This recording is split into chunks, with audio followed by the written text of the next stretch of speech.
আপোনাৰ মতে অসমীয়া কোন আমি কাক অসমীয়া বুলি ক'ব পাৰো এইটো এটা ডাঙৰ আপুনি প্ৰশ্ন সুধি দিলে এতিয়া আমি খিলঞ্জীয়া কাক কম অসমীয়া কাক কম মানে 51 চনৰ আৰু 71 চনৰ মাজত অহাখিনিক আমি অসমীয়া কম নে খিলঞ্জীয়া কম নে খিলঞ্জীয়া কাক কম অসমীয়া কাক কম বাংলাদেশৰ পৰা অহা পূব পাকিস্তানৰ পৰা অহা এই মিয়া লোকসকলৰ অধিকাৰলৈ গুচি গ'ল কাইলৈ উৰিয়াম ঘাটখনো তেনেকৈ তেওঁলোকৰ অধিকাৰলৈ গুচি যাব গতিকে এই তেওঁলোকৰ সমস্যাটো ক'ত হৈছে তেওঁলোকৰ যিটো জনসংখ্যা বৃদ্ধিৰ যিটো তেওঁলোকৰ হাৰ ই অতি ভয়াৱহ এইখিনি তৎকালে উচ্ছেদ কৰক আৰু যদি নকৰে এইটো একদম স্পষ্ট যদি নকৰে তেতিয়াহ'লে কিন্তু আমি ৰাইজৰ সহযোগত এই চৰকাৰী মাটিবিলাক খালী কৰিবলৈ চেষ্টা কৰিম ইয়াত কোনো হিন্দু মুছলমানৰ কথা নাই অবৈধ বেদখলকাৰী এই অবৈধ বেদখলকাৰীখিনি ইয়াৰ পৰা যাবই লাগিব আৰু ইয়াত আমাৰ খিলঞ্জীয়াৰ প্ৰভুত্ব প্ৰতিষ্ঠা হ'বই লাগিব আমি তেওঁলোকক কাম নিদিওঁ আমি তেওঁলোকৰ পৰা একো নিকিনো আমি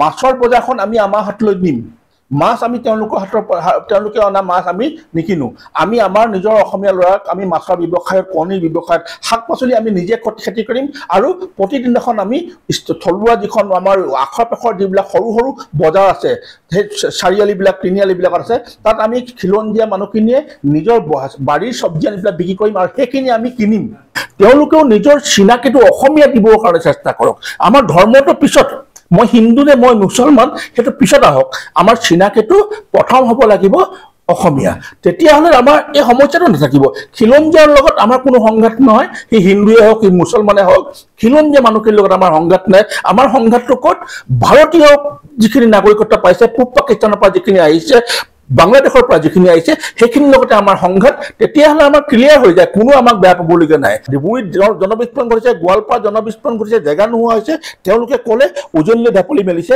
আৰু ইয়াৰ মাটিবিলাক তেওঁলোকে দখল কৰি পেলাই ইয়াত তেওঁলোকে বংশ বৃদ্ধি কৰিবৰ কাৰণে চেষ্টা কৰিছে এই যিটো জনবিস্ফোৰণ ই আমাক ক্ষতি কৰিব আজি তেওঁলোকে নিজেই কৈছে যে আমি ইতিমধ্যে 1,40,00,000 আমি মিয়া লোক আছোঁ মিয়া খেদাৰ নামত যিটো হুলস্থুল হ'ল আজি ডিগবৈ হওক মাৰ্কেটা হওক শ্ৰমিকবিলাক পলাই গুচি গ'ল নাই এতিয়া ইয়াত যথেষ্ট সমস্যা হ'ব বুলি আমি ভাবিছিলোঁ বহুত সমস্যা হ'ব কিন্তু এতিয়া স্থানীয় আমাৰ অসমীয়া ল'ৰাবিলাক আজি আমাৰ গাঁৱৰ অসমীয়া ল'ৰাবিলাক ওচৰ পাঁজৰৰ অসমীয়া ল'ৰাবিলাক বাগানৰ ল'ৰাবিলাক ওলাই আহিছে আৰু তেওঁলোকে এতিয়া শ্ৰম কৰিছে হিমন্ত বিশ্ব শৰ্মা চৰকাৰে যদি এইটো উচ্ছেদটোক যদি কণ্টিনিউ নকৰে এই উচ্ছেদবিলাক কৰি পেলাই পৰৱৰ্তী পৰ্যায়ত তেওঁলোকৰ যদি আধাৰ কাৰ্ড ভোটাৰ কাৰ্ড এইবিলাক পৰীক্ষা কৰি পেলাই তেওঁলোকক যদি বিতৰণৰ ব্যৱস্থা নকৰে তেতিয়াহ'লে 15 বছৰৰ পিছত অসমখন তেওঁলোকৰ অধিকাৰলৈ গুচি যাব নমস্কাৰ সকলোকে অচকাই অসম অন্যটা ভিডিঅ'লৈ স্বাগতম জনালোঁ মোৰ লগত আজি বিশেষ এজন ব্যক্তি বহি আছে আপোনালোকে সকলোৱে চিনি পায়ে মই চিনাকি নিদিলেও হ'ব তথাপিও যেহেতু ভিডিঅ'টো আৰম্ভ কৰিছোঁ ছাৰৰ নামটো ময়ে কৈ দিছোঁ জিতেন দত্ত ছাৰ মই বিশেষকৈ আৰু বৰ বিশেষ চিনাকি নিদিলে হ'ব বাকিখিনি আপোনালোকে নিজে জানিছেই আজি আমি যিখিনি আলোচনা কৰিবলৈ গৈ আছোঁ বিশেষকৈ আমাৰ অসমৰ সমাজৰ ব্যৱস্থাৰ যিখিনি আমি পৰিস্থিতি আজি কিছুদিনৰ পৰা নিউজে হওক বা বিভিন্ন প্ৰকাৰে আমি যিখিনি পাই আছোঁ পৰিস্থিতিটো মানে আমাৰ বিশেষকৈ অসমৰ পৰিস্থিতিটো বৰ বেয়া ফালে গৈ আছে সেইকাৰণে ছাৰহঁতে বা অসম চৰকাৰে যিখিনি ব্যৱস্থা লৈছে এই ব্যৱস্থাখিনি আমি আদৰিছোঁ আৰু বিশেষকৈ ছাৰহঁতে কি ব্যৱস্থা লৈছে বা কি পৰিকল্পনা আছে সেইখিনি বিষয়ে আজি আমি অকণমান বিশেষকৈ জানিবৰ কাৰণে আজি এই ভিডিঅ'টো প্ৰস্তুত কৰিলোঁ ছাৰ আপোনাক নমস্কাৰ জনাইছোঁ আৰু আমাৰ চেনেললৈ আপোনাক স্বাগতম জনাইছোঁ আৰু যি পৰিস্থিতি এতিয়া আমি অসমৰ ৰাইজে দেখি আছে যে বেদখলকাৰীয়ে আহি পেলাই বিভিন্ন আমাৰ অসমৰ স্থানবিলাক তেওঁলোকে দখল কৰি পেলাই তেওঁলোকৰ জনসংখ্যা বা বিভিন্ন ধৰণৰ তেওঁলোকে কাম কাজত আগবাঢ়িছে ইয়াৰ ওপৰত কি ক'ব চব প্ৰথম কথা হৈছে কি বেদখলটো কেতিয়াও গ্ৰহণযোগ্য নহয় সেইটো একদম স্পষ্ট কথা চৰকাৰী মাটি যিবিলাক আছে সেইবিলাকত বেদখলটো আমিও নিবিচাৰোঁ কিন্তু আপুনি চাব আজি প্ৰায় 10-15 বছৰৰ পৰা খুব তীব্ৰ হাৰত চৰকাৰী মাটিবিলাক বেদখল হৈছে আৰু বেদখল কোনে কৰিছে সেইটো আপুনি চাওক দেখিব যে আপুনি পূব পাকিস্তান তাহানিৰ পূব পাকিস্তানে হওক বা বৰ্তমান বাংলাদেশৰ পৰা যিখিনি প্ৰব্ৰজিত লোক সেইখিনি মই বাংলাদেশী বুলি নকওঁ 71ৰ আগতে অহাখিনি অসম চুক্তিৰ আধাৰত তেওঁলোকে নাগৰিকত্ব কোনোবাক পাইছে গতিকে নাগৰিকত্ব পালোঁ 71ৰ আগতে অহা হওক বা 51 চনৰ পিছতে অহা হওক এই ভাৰতীয় বাংলাদেশৰ পৰা প্ৰব্ৰজিত মানুহখিনিয়ে তেওঁলোকৰ এটা উদ্দেশ্য আছে, তেওঁলোকে হৈছে তেওঁলোকৰ মূল উদ্দেশ্য হৈছে তেওঁলোকে ক্ৰমান্বয়ে অসমৰ বিভিন্ন জেগাত গৈ পেলাই তেওঁলোকৰ সেই অঞ্চলত থিতাপি লৈ পেলাই ক্ৰমান্বয়ে তেওঁলোকৰ বংশ বৃদ্ধিটো কৰি পেলাই তাৰ জনগাঁথনিটো সলনি কৰি দিয়া তেওঁলোকৰ এটা বৃহৎ পৰিকল্পনা আছে। গতিকে সেইকাৰণে আমি আজি অসম চৰকাৰৰ উদ্যোগত যি বনাঞ্চলত উচ্ছেদ অভিযান চলিছে, ধুবুৰীত উচ্ছেদ অভিযান চলিছে, গোৱালপাৰাত উচ্ছেদ অভিযান চলিছে, ইয়াক আমি কিয় সমৰ্থন কৰিছোঁ? এইকাৰণে সমৰ্থন কৰিছোঁ যে এই বনাঞ্চলবিলাকত অধিক সংখ্যক এই বাংলাদেশৰ পৰা প্ৰব্ৰজিত লোকসকলেই অবৈধভাৱে দখল কৰি তেওঁলোকে তাত জনসংখ্যা বৃদ্ধি কৰিছে। গতিকে সেইটো আটাইতকৈ অসমীয়া জাতিটোৰ কাৰণে ভয়াৱহ এটা অৱস্থালৈ গতি কৰিছে। এটা সৰু উদাহৰণ উৰিয়াম ঘাটত আপোনালোকে আমি গমেই নাপাইছিলোঁ যে ইমান বৃহৎ সংখ্যক লোকে তাত প্ৰব্ৰজন ঘটিছে বা তাত ইমান ডাঙৰকৈ তেওঁলোকৰ তাত খেতি বাতি কৰি পেলাই তেওঁলোকে তাত বহিবলৈ চেষ্টা কৰিছে। এই যিটো উৰিয়াম ঘাটৰ অৱস্থা তাতে এটা উদাহৰণ দিছোঁ যে ইয়াত তেওঁলোকৰ জনসংখ্যা বৃদ্ধি কৰি আহি থকা 5-6 বছৰ পিছত তেওঁলোকে ইমানেই জনসংখ্যা বৃদ্ধি হ'ব যে গোলাঘাট জিলাখনৰ গোটেই ডেম'গ্ৰাফিত তেওঁলোকে সলনি কৰি দিব আৰু তাত তেওঁলোকে ৰাজনৈতিক অধিকাৰ সাব্যস্ত কৰিব পৰা এটা পৰ্যায়লৈ গুচি যাব। আজি অসমত 39ৰ পৰা 42খনমান সমষ্টিত তেওঁলোকে আজি এই পূব পাকিস্তানৰ পৰা হওক বা বাংলাদেশৰ পৰা হওক ভাৰতীয়ই হওক তেওঁলোকে এই প্ৰব্ৰজিত লোকসকলেই ক্ৰমান্বয়ে তেওঁলোকে 40টা বা 42টা সমষ্টিত তেওঁলোকে এতিয়া নিৰ্ধাৰণ কৰিব পৰা ক্ষমতা হৈ গ'ল। ৰাজনীতি নিৰ্ধাৰণ কৰিব পৰা ক্ষমতা তেওঁলোকৰ হাতলৈ গুচি গ'ল। কিন্তু ক্ৰমান্বয়ে তেওঁলোকে এতিয়া গোলাঘাট, ক্ৰমান্বয়ে তেওঁলোকে মাৰ্ঘেটা, ক্ৰমান্বয়ে তেওঁলোকে লখিমপুৰ, ক্ৰমান্বয়ে তেওঁলোকে অন্যান্য জিলাবিলাকলৈ তেওঁলোকে ঢাপলি মেলিছে আৰু সেইবিলাকত তেওঁলোকে চৰকাৰী মাটি দখল কৰি পেলাই তাত তেওঁলোকৰ জনসংখ্যা বৃদ্ধিৰ যোগেদি সেই জিলাবিলাকতো তেওঁলোকে জনগাঁথনিটো সলনি কৰি দিব বিচাৰিছে। আৰু এই সলনি কৰি পেলাই আহি থকা 20টা বছৰৰ পিছত যদি অসমৰ 80টা সমষ্টিত তেওঁলোকে নিয়ন্ত্ৰণ কৰিব পৰা হৈ যায়, তেতিয়াহ'লে অসমীয়া জাতিৰ অস্তিত্ব বিপন্ন, অসমৰ ৰাজনৈতিক অধিকাৰ আমাৰ সম্পূৰ্ণৰূপে হেৰাই যাব। আৰু ৰাজনৈতিক অধিকাৰ হেৰাই যোৱাৰ পিছত অসমীয়া জাতিয়ে কেনেকৈ জীয়াই থাকিব? গতিকে আমি এই উচ্ছেদটোক আমি বিৰোধাচৰণ কৰিছোঁ, আমি সমৰ্থন কৰিছোঁ। চৰকাৰ যিটো উচ্ছেদ কৰিছে তাক সমৰ্থন কৰিছোঁ। হয়, কোনোবাই কৈছে যে আমি সমৰ্থন কৰাৰ কাৰণে আমাক কোনোবাই বিজেপি এজেণ্ট বুলি কৈছে, বিজেপিৰ দালাল বুলি কৈছে। আমি এইটো গুৰুত্ব এইকাৰণে নিদিওঁ।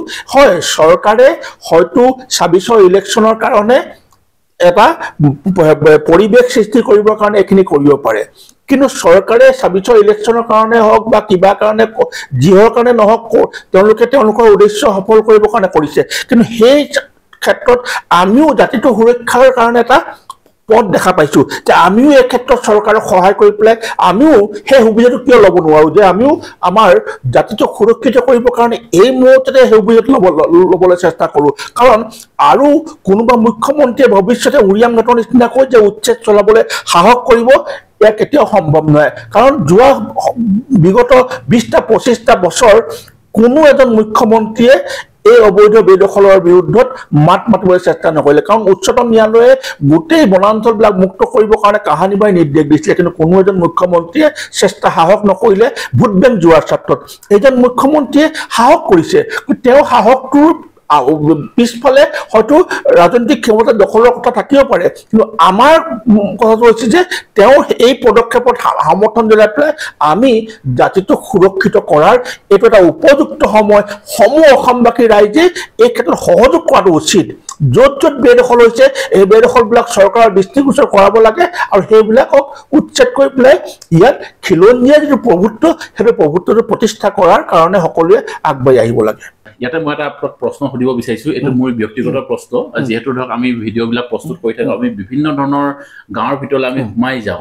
তাত যেতিয়া আমি ভিতৰুৱা গাঁওবিলাকত সোমাওঁ, আমাৰ যি থলুৱা অসমীয়া খিলঞ্জীয়া ব্যক্তিবিলাকক আমি কথাই কথাই কেতিয়াবা এনেই আলোচনা কৰোঁতে বিষয়বিলাক ওলায়, তেতিয়া আমি সুধোঁ যে আপুনি ধৰক এতিয়া এনেকুৱা ধৰণৰ উচ্ছেদবিলাক হৈ আছে যে এতিয়া ধৰক বিশেষ সেই ব্যক্তিবিলাকে ধৰক বিভিন্ন স্থানত আহিছে, সোমাইছে, এতিয়া দখল কৰিবৰ কাৰণে চেষ্টা কৰিছে, আপোনালোকৰ গাত নালাগে নেকি বুলি আমি কিছুমান আমাৰ থলুৱা ব্যক্তিক সুধোঁ। তেতিয়া তেওঁলোকে কিছুমান ব্যক্তিয়ে কয় যে এই আমুকতে হৈছে, হওক না, আমাৰ কি আহে যায়।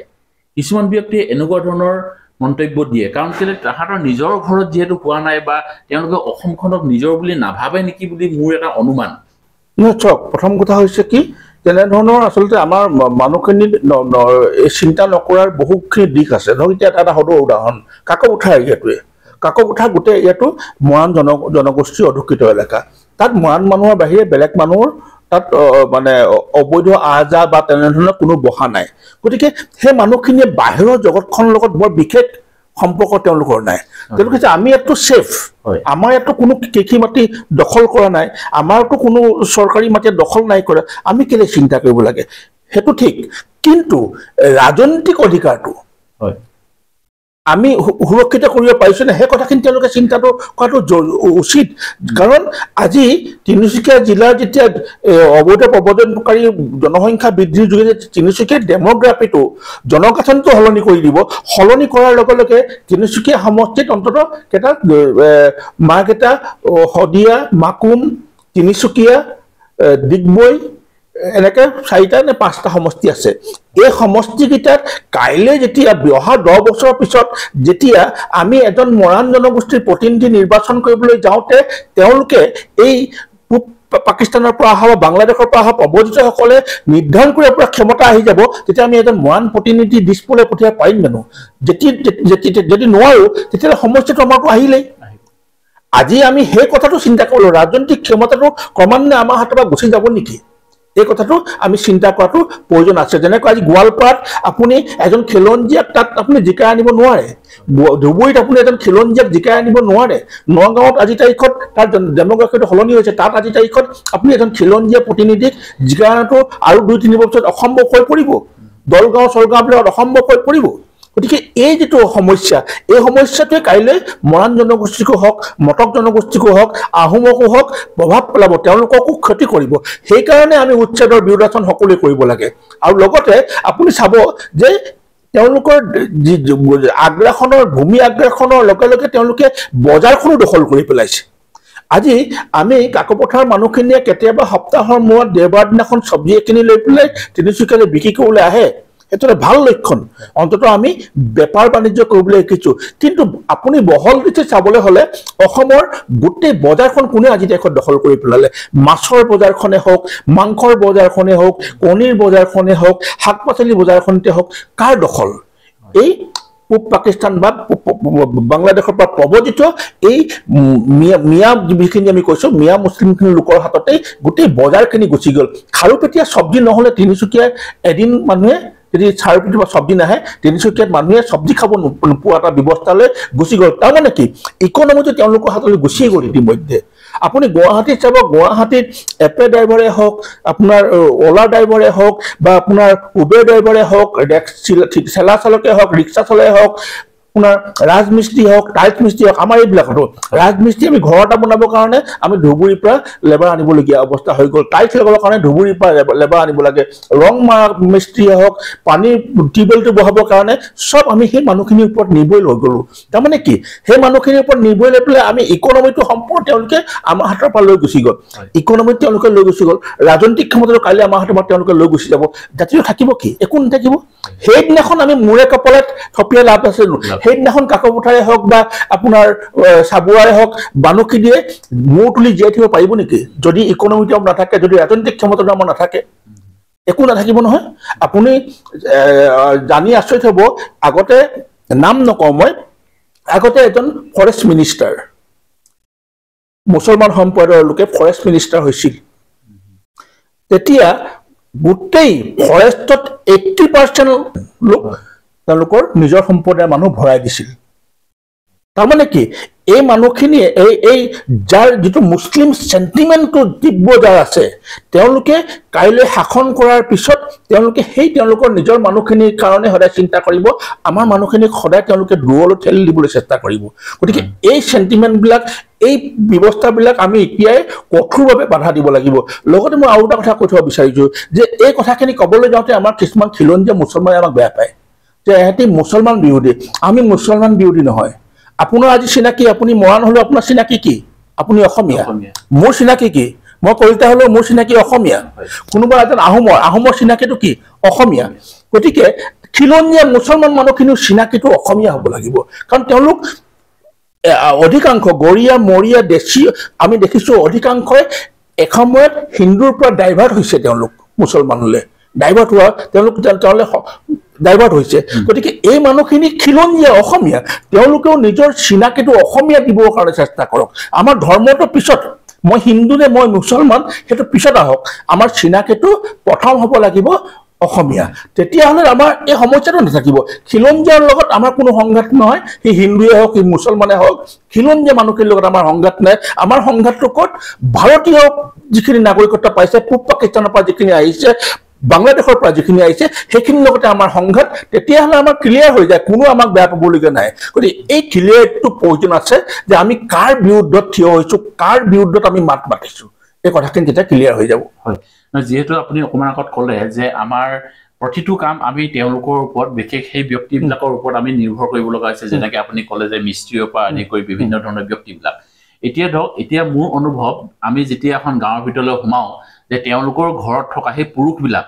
ল'ৰাজনে হওক বা স্বামীজনে হওক তেওঁলোকে কিন্তু অসমত নাই চেন্নাই বেংগলোৰ ক'ৰবাত গৈ তেওঁলোকে চিকিউৰিটি গাৰ্ডে হওক বা বিভিন্ন ধৰণৰ কামবিলাক ক'ৰবাত কৰি আছে সেই যে ব্যক্তিবিলাক যদি আমাৰ ইয়ালৈ যদি ঘূৰি আহে তেতিয়া কি তেওঁলোকে আমাৰ এই কামবিলাক কি দখল কৰিবৰ কাৰণে যদি চেষ্টা কৰে তেতিয়া এই কামবিলাকতো আমাৰ হাতলৈ গুচি আহিব নিশ্চয় এইটো অত্যন্ত জৰুৰী অতি জৰুৰী এই কামখিনি কৰাটো কাৰণ আপুনি চাব আমাৰ ইয়াত মেন পাৱাৰৰ সমস্যাটো নাই কিন্তু আমাৰ সমস্যাটো ক'ত কাৰিকৰী বিদ্যাটোৰ কাৰিকৰী বিদ্যাৰ কিছু অভাৱ আছে আজি আমাৰ টাইলছ ল'ৰাই কাম কৰিবলৈ ওলাই আহে হাজিৰা কৰিব পৰা কাৰণে বা শ্ৰম কৰিবৰ কাৰণে অজস্ৰ ল'ৰা আছে আজিকালি অন্ততঃ আগতকৈ লাজটো কমিছে ওলাই আহিছে মিচিং ল'ৰা ওলাই আহিছে বড়ো ল'ৰা ওলাই আহিছে আমাৰ বিভিন্ন গাঁওবিলাকৰ ল'ৰাবিলাক ওলাই আহিছে কিন্তু তেওঁলোকক কাৰিকৰী শিক্ষাৰ কিছু প্ৰয়োজন আছে কাৰণ যোৱা 30টা বছৰ 40টা বছৰ আমি অসমৰ ল'ৰাখিনিয়ে কেৱল আন্দোলনে কৰিলোঁ আপুনি চাব ভাষা আন্দোলন হওক খাদ্য আন্দোলন হওক অৰুণাচল আন্দোলন হওক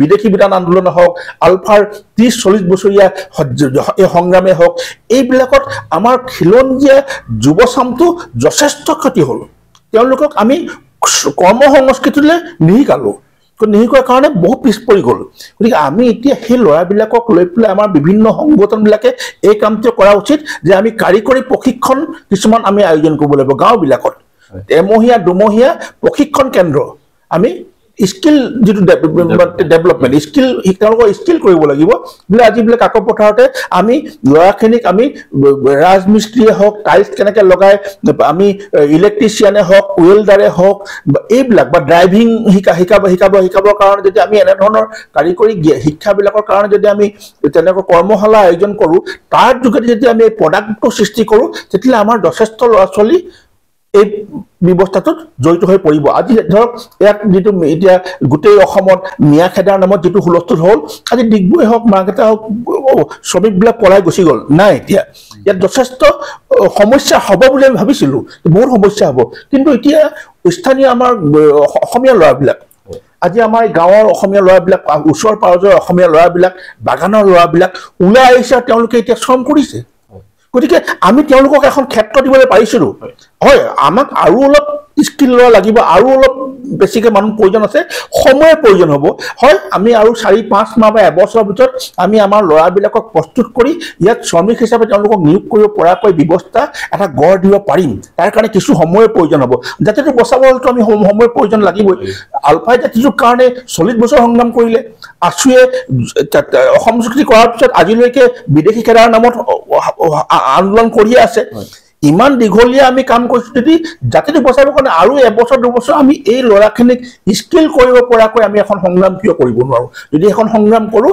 তেতিয়াহ'লে নিশ্চয় বাহিৰৰ লেবাৰ নোহোৱাকৈ আমি সমস্যাখিনি সমাধান কৰিম আৰু আমাৰ ল'ৰাই কেৰালা বেংগলোৰ নগৈ পেলাই ইয়াতে শ্ৰম কৰি পেলাই সন্মান সহকাৰে জীয়াই থাকিব পাৰিব আৰু 10 বছৰৰ পাছত আমাৰ অসম যে কাৰোবাৰ হাতলৈ গুচি যাব বা 20 বছৰৰ পাছত এই যে আমি যে তেওঁলোকক যে কৈ থাকোঁ যে 10 বছৰ পাছত সিহঁতৰ হাতত গুচি যাব 20 বছৰ পাছত সিহঁতক আমি এটা কিবা সাহস দিয়া নিচিনা কিবা এটা বাক্য কোৱা নিচিনা বুজাইছে নেকি যে সিহঁতৰ মনত এটা মানে গৌৰৱ ফিল কৰে যে 10 বছৰ পাছত বোলে আমাৰ শাসনলৈ বিশেষকৈ অসমখন আহি যাব আৰু সিহঁতে এই কামবিলাক কৰিবৰ কাৰণে বেছি উৎসাহ পাইছে নেকি না উৎসাহটো নহয় আচলতে একদম অপ্ৰিয় হ'লেতো সত্য কথাটো কৈ আছে কথাটো সত্য দল সংগঠনে কোনোবাই কৈছে যদিও একদম অপ্ৰিয় সত্য কাৰণ আপুনি এটা সৰু উদাহৰণে চাওক যে গোৱালপাৰা এখন জনজাতি মানুহৰ ভৰি আছিলে গোৱালপাৰা আজি এতিয়া জনজাতি মানুহৰ বিচাৰি পাবলৈ নাই, তাত জনম অধিকাৰ নোহোৱা হৈ গ'ল। তাৰমানে কি যোৱা 15-20টা বছৰত গোৱালপাৰা কি হ'ল,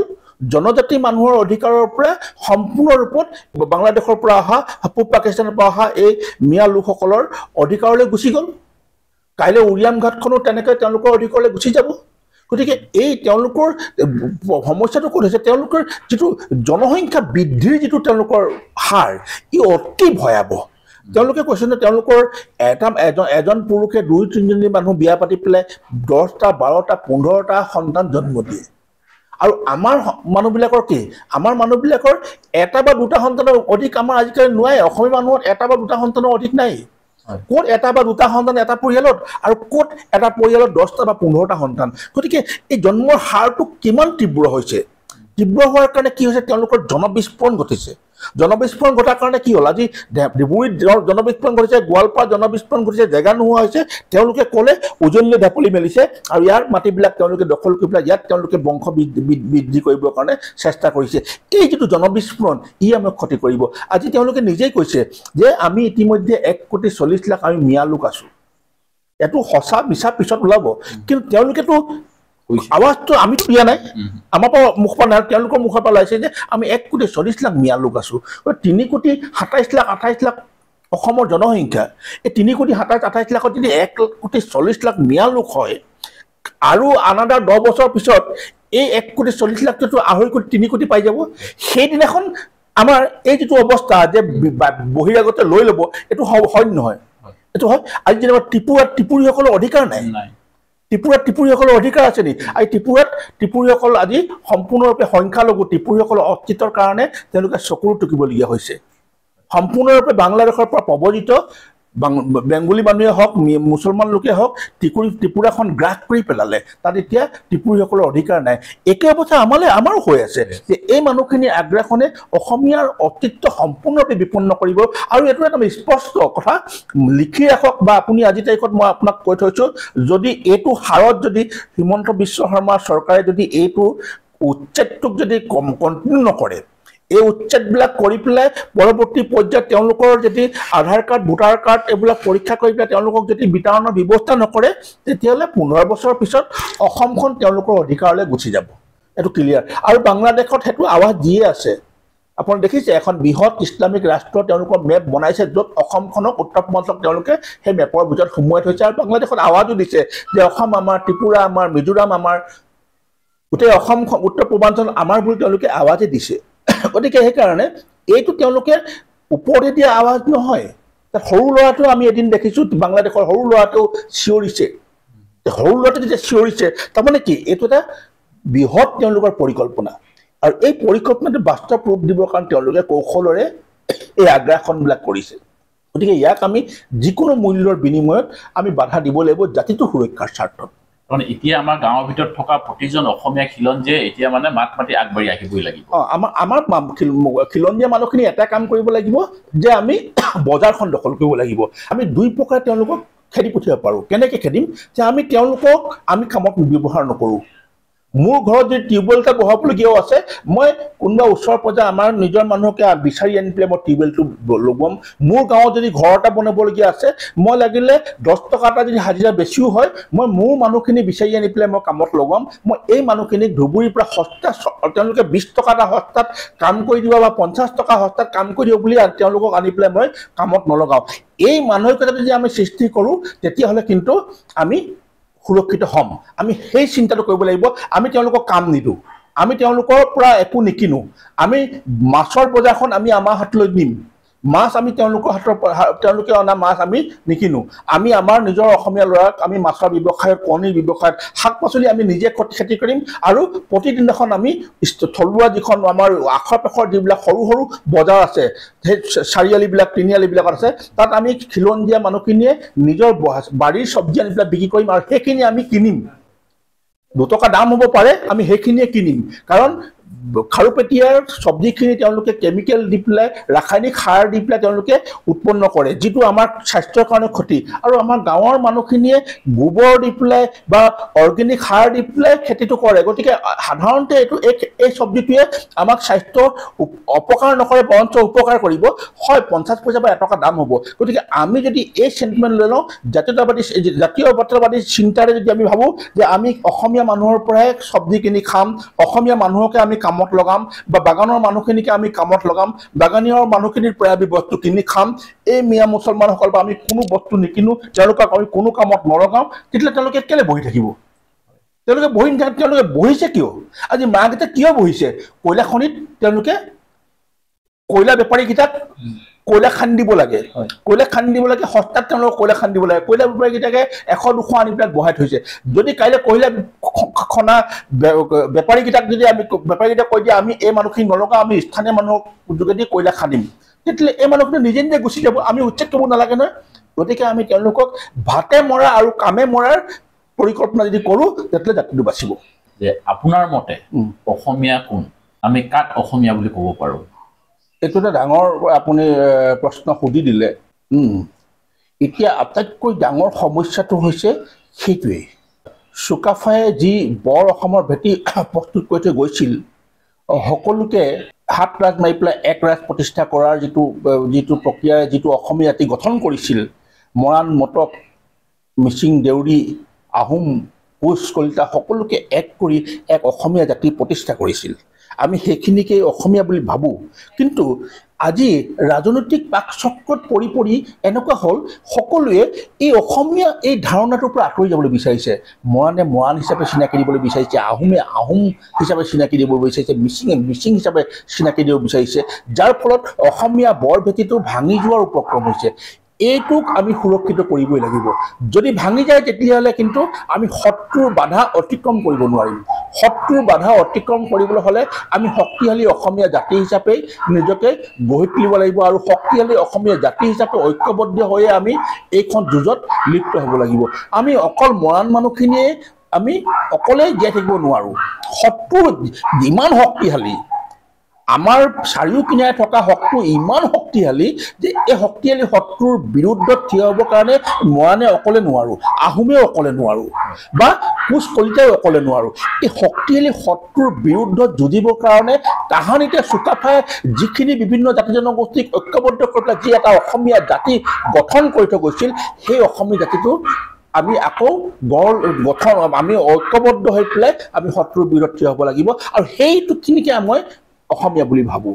হয় মই এই প্ৰশ্নটো আৰু এজন মই বিশেষ ব্যক্তিত আজি কিছুদিন আগত সুধিছিলোঁ তেওঁ এটা মোক উত্তৰ দিছিলে যে অসমত বসবাস কৰা যিসকলে নিজকে অসমীয়া বুলি ভাবে অসমত থাকি পেলাই অসমৰ গোটেই জলবায়ু লৈ পেলাই অসমীয়া ভাষা সংস্কৃতি নিজৰ বুলি ভাবি লৈছে তেওঁলোককো অসমীয়া বুলি ক'ব পাৰি বুলি সেইজন ব্যক্তিয়ে বিশেষ ব্যক্তিজনে কৈছিলে ইয়াৰ ওপৰত আপুনি মই ঠিক নিশ্চয় মই ক'লো ন অসমীয়া জাতি গঠন প্ৰক্ৰিয়াটো চুকাফাই গঢ় দিছিলে হয়নে সেই ধাৰণাটোৰ ওপৰত ভিত্তি কৰি পেলাই পৰৱৰ্তী পৰ্যায়ত ভাৰতৰ বিভিন্ন জেগাৰ পৰা যিসকল লোক ইয়ালৈ আহিছে প্ৰব্ৰজন ঘটিছে ব্যৱসায় বাণিজ্য সূত্ৰে হওক বা অন্যান্য সূত্ৰে হওক তেওঁলোকে আহি পেলাই যিসকলে ইয়াৰ ভাষা সংস্কৃতি সম্পূৰ্ণৰূপে আঁকোৱালি লৈ পেলাই অসমীয়া জাতিটোৰ উন্নতিৰ কাৰণে কাম কৰিছে তেওঁক নিশ্চয় আমি অসমীয়া বুলি চিনাকি দিবই লাগিব যেনেকৈ হেমাংগ বিশ্বাস যেনেকৈ জ্যোতিপ্ৰসাদ আগৰৱালা হয়নে গতিকে জ্যোতিপ্ৰসাদ আগৰৱালা আজি কোনোবাই ক'ব নেকি মাৰোৱাৰী বুলি আমাৰতো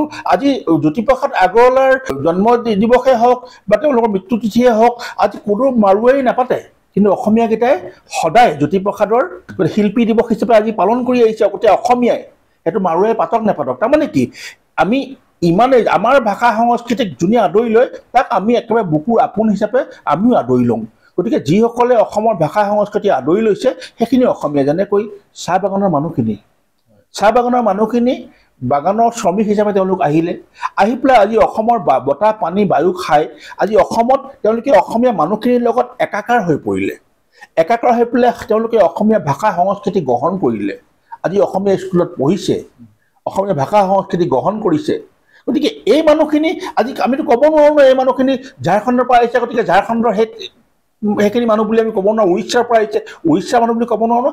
এওঁলোক সেইকাৰণে তেওঁলোকে এটা নতুন জনগোষ্ঠী হিচাপে আত্মপ্ৰকাশ কৰিছে, কি চাহ জনগোষ্ঠী হিচাপে। গতিকে সেইখিনি অসমীয়া, গতিকে এইখিনি সম্পূৰ্ণ অসমীয়া জাতি গঠন প্ৰক্ৰিয়াটোৰ লগত একাকাৰ হৈ পৰিলে, গতিকে এইখিনি অসমীয়া। গতিকে আমাৰ ভাষা সংস্কৃতি কাইলৈ যদি কোনোবাই গ্ৰহণ কৰি পেলাই অসম আৰু অসমীয়া উন্নতিৰ কাৰণে যদি কোনোবাই কাম কৰিবলৈ বিচাৰে, নিশ্চয় সেইটো অসমীয়া হিচাপে তেওঁ পৰিচিত হ'ব আৰু অসমীয়াৰ জাতিটোৰ অংগ হ'ব।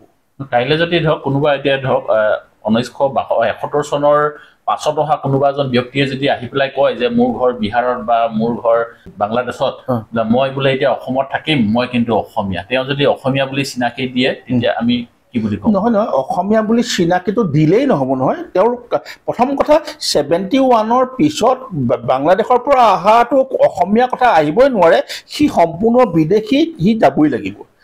তাৰ ক্ষেত্ৰত কোনো আপোচেই নাই 71ৰ পিছত অহাখিনি। আমিতো কৈছোঁ 51ৰ পিছত অহাখিনিও কোনো ক্ষেত্ৰতেই গ্ৰহণযোগ্য নহয়, কাৰণ ভাৰতীয় সংবিধানখন অসমৰ ক্ষেত্ৰত বেলেগ, বেলেগৰ ক্ষেত্ৰত বেলেগ হ'ব নোৱাৰেতো। ভাৰতীয় সংবিধানে 51 চনৰ পিছত অহাখিনিক বিদেশী বুলি কৈছে। গতিকে আমি অসম চুক্তিৰ আধাৰতে তেওঁলোকে ভাৰতীয় নাগৰিকত্ব পাইছে, কিন্তু ভাৰতীয় সংবিধান কথা ক'বলৈ ক'লে তেওঁলোক নিয়মমতে তেওঁলোক ভাৰতীয় নহয়। গতিকে এইখিনি ক্ষেত্ৰতো নাহেই। কিন্তু যিখিনি বিহাৰৰ পৰা হওক, গুজৰাটৰ পৰাই হওক বা অন্যান্য ইউপিৰ পৰাই হওক, তেওঁলোকে বহু বছৰ আগতে আহিলে, বোলে আজি 100 বছৰ আগতে আহি পেলাই ইয়াত থাকি ইয়াৰ ভাষা সংস্কৃতি গ্ৰহণ কৰি ইয়াৰ অসমৰ উন্নতিৰ কাৰণে তেওঁ কাম কৰি গৈছে একেৰাহে, আমি সকলোৱে দেখা পাইছোঁ। তেতিয়াহ'লে তেওঁক অসমীয়া হিচাপে স্বীকৃতি দিয়াৰ প্ৰয়োজনবোধ আছে বা আমি দিব পাৰিম, যেনেকৈ জ্যোতিপ্ৰসাদ আগৰৱালা। কিন্তু কাইলৈ আহি পেলাই কোনোবাই যদি ৰাজহুৱাভাৱে কৈ দিয়ে মই অসমৰ ভাষা সংস্কৃতি গ্ৰহণ কৰিছোঁ, মই অসমীয়া, সেইটো মাপকাঠি হ'ব নোৱাৰে। কৰ্মৰে অসমৰ জনগণে নিৰ্ধাৰণ কৰিব, তেওঁ কৰ্মখিনি চাব, তেওঁ কৰ্মৰে কি ধৰণে আগবাঢ়ি গৈছে, সেইটো বেছ কৰি পেলাই অসমৰ জনগণে নিশ্চয় স্বীকৃতি দিব তেওঁ অসমীয়া হয় নহয়। যেনেকৈ হেমাংগ ঠাকুৰ বিশ্বাসক দিছে, যেনেকৈ জ্যোতিপ্ৰসাদ আগৰৱালাক দিছে, নিশ্চয় বাকীসকলকো দিব। কিন্তু এতিয়া তেনেকুৱা সেই ধৰণৰ জ্যোতিপ্ৰসাদৰ নিচিনা মানুহ এতিয়া পাবলৈ মুস্কিল এতিয়া, কাৰণ সকলোৱে নিজস্বতা ভাষা সংস্কৃতিক লৈ পেলাই নিজে নিজকে প্ৰতিষ্ঠা কৰাত লাগি গৈছে। গতিকে এতিয়া কোনোবা এটা ক'ৰবাৰ পৰা আহি পেলাই অইন এটা জাতিৰ লগত একাকাৰ হৈ পেলাই তাৰ লগত এছিমিলেশ্যন হৈ পেলাই নিজকে সেই জাতিটোৰ চিনাকি দিব পৰা মানুহ, সিমান মহান মানুহ আজিৰ তাৰিখত বিৰল। হয়, মই আৰু দুটা শব্দৰ আপোনাৰ অৰ্থ মই বিচাৰিম আপোনাৰ পৰা। এটা হ'ল খিলঞ্জীয়া আৰু এটা হ'ল অসমীয়া। এতিয়া আমি খিলঞ্জীয়া কাক ক'ম, অসমীয়া কাক ক'ম? আপোনাৰ 51 চনৰ আৰু 71 চনৰ মাজত অহাখিনিক আমি অসমীয়া ক'ম নে খিলঞ্জীয়া ক'ম নে খিলঞ্জীয়া কাক ক'ম, অসমীয়া কাক ক'ম? চাওক, আমি যদি ৰাষ্ট্ৰসংঘৰ যিটো খিলঞ্জীয়া সংজ্ঞা সেইটো যদি চাবলৈ যাওঁ, আমি সেইটোকেই গ্ৰহণ কৰিছোঁ আজিৰ তাৰিখত। আমি যিটো সংগঠনত আছিলোঁ, আমি সংগঠনত থাকোঁতে সেই সংজ্ঞাটোকে আমি গ্ৰহণ কৰিছিলোঁ। ৰাষ্ট্ৰসংঘই খিলঞ্জীয়া সংজ্ঞাটো কেনেকৈ দিছে যে কোনোবা এখন দেশত ঔপনিৱেশিক শাসন প্ৰৱৰ্তন হোৱাৰ আগতে সেই ভূখণ্ডলৈ যিখিনি মানুহৰ প্ৰৱৰ্তন ঘটিছিল, সেই ভূখণ্ডত সেই মানুহখিনিয়ে খিলঞ্জীয়া। এতিয়া আমাৰ ইয়াত ঔপনিৱেশিক শাসন কেতিয়া প্ৰতিষ্ঠা হৈছিল? 1826 চন, হয়নে? ইয়াণ্ডাবু সন্ধিৰ যোগেদি 1826 চনৰ পিছত ইয়াত ঔপনিৱেশিক ব্ৰিটিছৰ শাসন প্ৰৱৰ্তন হৈছে। ঔপনিৱেশিক ব্ৰিটিছ অৰ্থাৎ 1826 চনৰ ইয়াণ্ডাবু সন্ধিৰ আগতে যিখিনি মানুহ ইয়াত আছে সেই মানুহখিনিয়ে খিলঞ্জীয়া। আৰু তাৰ পিছত যিখিনি মানুহ আহিছে সেইখিনি যেনেকৈ ভূপেন হাজৰিকাই কোৱাৰ দৰে ন অসমীয়া বা থলুৱা, তেওঁলোক থলুৱা বা ন অসমীয়া। আমি তেওঁলোকক অসমীয়া হিচাপে আদৰি লৈছোঁ, জাতি গঠন প্ৰক্ৰিয়াটোত তেওঁলোকে সহযোগ কৰিছে, আমি অসমীয়া হিচাপে তেওঁলোক আদৰি লৈছোঁ। কিন্তু তেওঁলোক খিলঞ্জীয়া নহয়। ৰাষ্ট্ৰসংঘৰ সেই যদি আমি যদি যিখন মানে ৰাষ্ট্ৰসংঘৰ যিটো খিলঞ্জীয়া যিটো সংজ্ঞা, সেই সংজ্ঞাটো যদি আমি গ্ৰহণ কৰোঁ, তেতিয়াহ'লে ঔপনিৱেশিক শাসন ব্যৱস্থা প্ৰৱৰ্তন হোৱাৰ আগত অসমত যিখিনি মানুহ ইয়াত প্ৰৱৰ্তন ঘটিছিল সেই মানুহখিনি অসমীয়া। আৰু ঠিক তেনেকৈ আমাৰ ইয়াত ঔপনিৱেশিক শাসন প্ৰৱৰ্তন হৈছিল 1826 চনত। গতিকে 1826 চনৰ ইয়াণ্ডাবু সন্ধিৰ আগতে ইয়াত যিখিনি মানুহ আছিল সেই মানুহখিনি হৈছে আমাৰ খিলঞ্জীয়া অসমীয়া।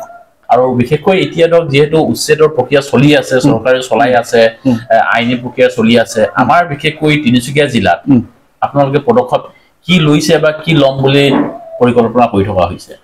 অতি আচৰিত কথা, তিনিচুকীয়াত আমি ভবাই নাছিলোঁ যে ইমান তীব্ৰ হাৰত বৃদ্ধি পাইছে বুলি। মই ডিগবৈ মানুহ, মই ডিগবৈত যে পাৱৈ নিচিনা জেগাত মোৰ ইয়াৰ পৰা 3 কিলোমিটাৰ দূৰ পাৱৈ নিচিনা জেগাত যে অবৈধ বেদখলকাৰীসকলে এইফালে ধুবুৰী গোৱালপাৰাৰ পৰা অহা কিছুমান শ্ৰমিকে ৰেলৰ কিনাৰৰ মাটিবিলাক দখল কৰি যে মানে যথেষ্ট ঘৰ বনাইছে, 400-500 মানুহ ইতিমধ্যে তাত বৃদ্ধি পালে। গতিকে আজি আগতে এঘৰো নথকা জেগাত আজি ৰেলৰ মাটি দখল কৰি তেওঁলোকৰ জনসংখ্যা বৃদ্ধিৰ আৰম্ভ কৰিছে। এই হয় পাৱৈত সেইদিনাখন তাত বাগানৰ মানুহখিনিয়ে মিটিং দিছে, মই গৈছোঁ। তেওঁলোকে কৈছে যে ইমানখিনি মানুহ বহিলে আৰু ৰেলৰ মাটিত তেওঁলোকে মছজিদ বনালে, ৰেলৰ মাটিত তেওঁলোকে মাদ্ৰাজা বনালে। তেওঁলোকৰ এই আগ্ৰাসনটো চাব। আজি আপুনি দেখিব কোনোবা এটা জেগাত বিহাৰী মানুহ 10 ঘৰ বহিছে বা 5 ঘৰ বহিছে, কিন্তু তাত তেওঁলোকে বেলেগ অইন কিবা স্কুল বনোৱাৰ পৰিকল্পনা নকৰে। তেওঁলোকে ব্যৱসায়িক কাম কৰিবৰ কাৰণে তেওঁ বহিছে। বেংগলী মানুহ ক'ৰবাত 4-5 ঘৰ বহিলে আপুনি তাত দেখিব যে তেওঁলোকে অইন কিবা তেওঁলোকৰ নিজকে প্ৰতিষ্ঠা কৰিবৰ কাৰণে, তেওঁলোকৰ প্ৰভাৱ বিস্তাৰ কৰিবৰ কাৰণে বিশেষ চেষ্টা নাই কৰা। কিন্তু এওঁলোকে কি কৰে, 5 ঘৰ মানুহ বহি পেলাই তাত আৰু 4-2-3 ঘৰ দুৰাটাপল দি পেলাই লগে লগে মছজিদটো বনাই দিয়ে, লগে লগে মাদ্ৰাছাখন বনাই দিয়ে। গতিকে ইয়াত এতিয়া সেই পাৱৈ নিচিনা জেগাত 6-7 বছৰলৈকে এঘৰো মানুহ নথকা জেগাত আজি তাত মানুহ হৈ গ'ল, যথেষ্ট মানুহ বহিলে আৰু মছজিদ বনাই দিলে, তেওঁলোকে তাত মাদ্ৰাছা বনাই দিলে। লগে লগে তেওঁলোকে কি কৰিলে, ওচৰ চুবুৰীয়া মানুহৰ লগত বৈবাহিক সম্পৰ্ক কৰি দিলে। এইটো আটাইতকৈ ক্ষতিকাৰক। বৈবাহিক সম্পৰ্কটো কৰাৰ লগে লগে তেওঁলোকক আৰু তাৰ পৰা খেলিব পৰা নাযায়। আজি মাৰ্ঘেটা লিডুত তেওঁলোকে কয়লা শ্ৰমিক হিচাপে আহি পেলাই তাৰ পাহাৰৰ কিনাৰত তেওঁলোকে অৱস্থান কৰিলে। অৱস্থান কৰি পেলাই তেওঁলোকে তাৰ নাগা ছোৱালীৰ লগত বৈবাহিক সম্পৰ্ক কৰি দিলে। গতিকে এই যিবিলাক কাম, এইবিলাক এনেই কৰা কাম নাই, এইবিলাক পৰিকল্পিত এটা আগ্ৰাসন, পৰিকল্পনা, এটা বৃহৎ পৰিকল্পনা আগত লৈ তেওঁলোকে সেইবিলাক কৰে।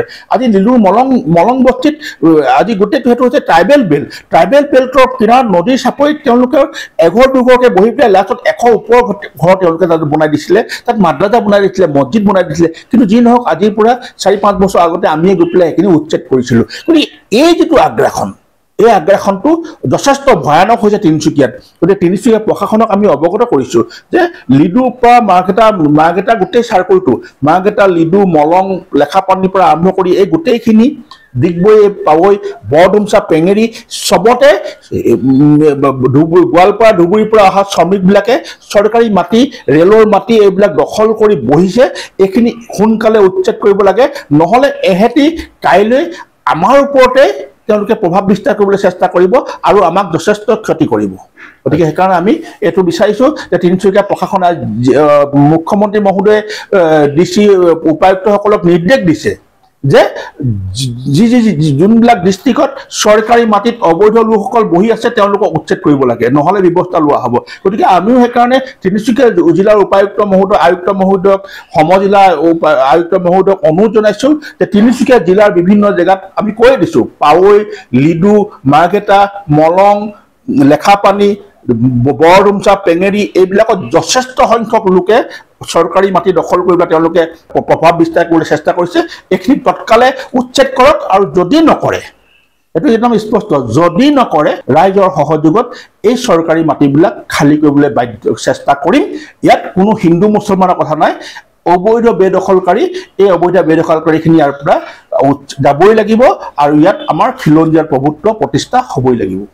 ইয়াতে যিহেতু আপুনি কথা এষাৰ মাজতে উল্লেখ কৰিছিলে যে তেওঁলোকে যেতিয়া ধৰক আহি পেলাই আমাৰ বিভিন্ন স্থানত তেওঁলোকে বহি লয়, আমাৰ স্থানীয় যিবিলাক ব্যক্তি আছে তেওঁলোকৰ ছোৱালীবিলাকক তেওঁলোকে প্ৰলোভন দি পেলাই তেওঁলোকক বিয়া পাতি লয়। যেনেকৈ আপুনি ক'লে কোনোবা নগা ছোৱালী, আৰু মই বিভিন্ন গাঁৱত মই নিজে দেখিছোঁ যে আমাৰ কিছুমান মৰাণ ছোৱালী, মটক ছোৱালী, আহোম কছাৰী বিভিন্ন ধৰণৰ ছোৱালীবিলাকক লগত তেওঁলোকে বিয়া পাতি লয়। বিয়া পাতি পেলাই এতিয়া গাঁৱৰ মানুহো আৰু কি আৰু এই জঙাই আহিছে, জোৱাই বুলি কৈ পেলাই তেওঁলোকক বেছি আদৰি অনা হৈছে, আৰু সেই ধৰণে তেওঁলোকে বেছি সোমাবলৈ সুবিধা পাইছে নেকি?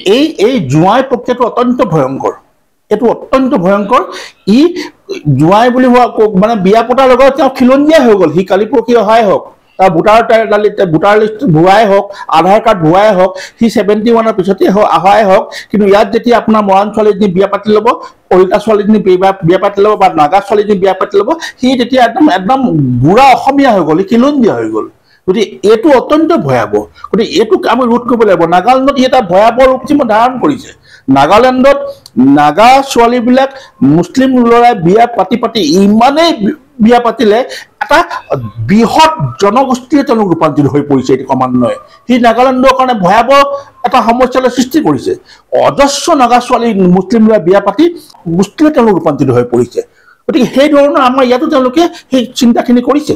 কাইলৈ যদি 25-30 গৰাকী যদি কোনোবা আমাৰ খিলঞ্জীয়া মৰাণে হওক মটকে হওক বা কলিতা ছোৱালী যদি বিয়া পাতি লয়, আমি তেওঁলোকক খেদিব পাৰিম জানো? কেনে খেদিম আমি? কাৰণ মোৰ ছোৱালীজনী, মোৰ জনগোষ্ঠীটোৰ, মোৰ জাতিটোৰ ছোৱালীজনী তাতো সি বিয়া পাতিছে, গতিকে খেদিব নোৱাৰিম। এই দুৰ্বলতা আমাৰ থাকিব, গতিকে ই আমাক ক্ষতি কৰিব। আৰু সিহঁতি সেই জেগাত খুঁটটো মাৰিছে, য'ত খুঁটটো মাৰিলে আমি তেওঁলোকক খেদিব নোৱাৰোঁ, তাতে আজি আঘাত কৰিছে আমাক। গতিকে সেইটো দুৰ্বল পইণ্টটো সেইটোৱে, দুৰ্বল পইণ্টত আঘাত কৰি পেলাই তেওঁলোকে ইয়াত জনসংখ্যা বৃদ্ধি কৰিবলৈ চেষ্টা কৰিছে। গতিকে এই বস্তুটো আমি ৰোধ কৰিব লাগিব, আৰু আমি আমাৰ মানুহবিলাকক সেইটো সচেতন কৰিব লাগিব, কোনো ক্ষেত্ৰত যাতে এই ধৰণৰ মানুহখিনিৰ লগত যাতে আমি বৈবাহিক সম্পৰ্কত হ'ব নিদিওঁ, আৰু আমাৰ অঞ্চলবিলাকত তেওঁলোকক যাতে আগ্ৰাসন বা শ্ৰমিক হিচাপে আমি অহাত বাধা আৰোপ কৰোঁ, সেইটো আমি কৰিব লাগিব।